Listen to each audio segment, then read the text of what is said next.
मछली आप देखते होंगे कि पानी के अंदर भी वो जिंदा रहती है, जबकि हम लोग जब पानी के अंदर जाते हैं तो सांसें फूलने लगता है, या कोई अन्य जीव जाता है तो आई दिन भर मछली पानी में रहती है। तो आखिर ये ऑक्सीजन को ग्रहण कैसे करती है, ग्रहण कैसे करती होगी, ये जिंदा कैसे रहती है पानी के अंदर? अगर हम लोग जाएंगे तो सांस लेते लेते मर जाएंगे उसमें, जबकि दिन भर उसी में पकड़ पकड़ करते करते दिन भर जिंदा रह पाती है। लेकिन कैसे, तो गौर से सुनिएगा दोस्तों। हम जानते हैं कि जल जो होता है उसका फॉर्मूला क्या होता है, H2O होता है। ठीक है, क्या होता है H2O? जल के अंदर ऑक्सीजन की मात्रा होती है, ये सबको पता है। ठीक है, जल के अंदर घुलित ऑक्सीजन होता है, हाइड्रोजन के साथ घुलित ऑक्सीजन होता है। अब ध्यान से सुनिएगा, इसका मेन भाग जानते हैं ऑक्सीजन प्रदान करने का या ऑक्सीजन पहुंचाने का, जो शरीर के अंदर ऑक्सीजन पहुंचाने का मेन भाग है इसका गिल्स यानी गलफड़ा।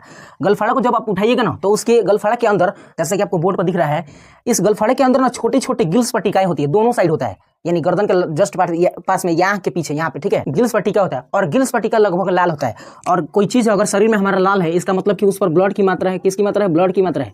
और ब्लड के अंदर क्या होता है? HB होता है, यानी हीमोग्लोबिन होता है। और हमने आपसे पहले कहा कि ऑक्सीजन को पकड़ने का मेन उसका ठेका किसका है? तो हीमोग्लोबिन का।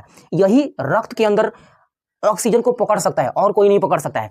तो ये तो इसके गिल्स पट्टिका पर पाया जा रहा है। ठीक है, और जल के अंदर घुलित ऑक्सीजन हिले है। तो जब मछली अपने गलफड़े को खोलती है ना तो उसके अंदर पानी चला जाता है। मतलब जब ये मछली अपने गलफड़े को खोलेगी तो इसके अंदर पानी चला जाएगा। पानी जब गिल्स पट्टिका के संपर्क में आता है ना, गिल्स पट्टिका के संपर्क में, तो पानी के अंदर जो ऑक्सीजन है ना, उस ऑक्सीजन को ये हीमोग्लोबिन में पकड़ लेता है और पकड़ने के बाद शरीर के अंदर भेज देता है। और शरीर में ब्लड हिले है तो कंटिन्यू यही काम होते रहता है। जब मछली अपना गिल्स खोलेगी, पानी जाएगा, हीमोग्लोबिन ऑक्सीजन को जल में से पकड़ लेगा, अंदर भेजेगा, यही बार बार होते रहेगा। तो इस तरह से मछली क्या रहती है? जिंदा रह पाती है।